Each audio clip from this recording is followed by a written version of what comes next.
நாய்க்கு உணவு கொடுப்பவர்கள் இந்த தப்பை மட்டும் செய்யாதீர்கள். பொதுவாகவே நாய் வளர்ப்பதற்கு நிறைய பேருக்கு பிடிக்கும்.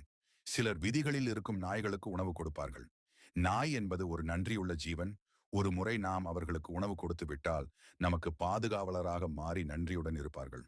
அப்படிப்பட்ட ஜீவன்களுக்கு நாம் உணவு கொடுக்கும் போது சில தவறுகளை மட்டும் செய்துவிடக்கூடாது.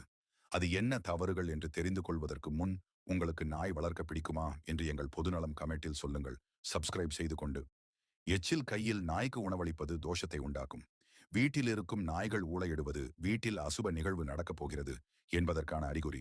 நாய்க்கு முதலில் உணவளிக்காமல் நாம் முதலில் உண்டு பின்பு உணவளிப்பதும் தோஷத்தை உண்டாக்கும். ஒரு நாய்க்கு முறையாக உணவளிப்பது வில்வ மரத்திற்கு ஒரு குவளை நீர் ஊற்றுவதற்கு இணையான பலன்களை தரும். ஜோதிடத்தின்படி நாய் என்பது பைரவருடைய வாகனமாக இருக்கிறது. நாய்களுக்கு உணவு அளிப்பதால் உங்களின் வாழ்க்கையில் ஏற்படும் பிரச்சனைகள் நீங்கும். மேலும் நீங்கள் செய்யும் செயல்களில் ஏற்படும் கஷ்டங்களும் நீங்கி வாழ்க்கை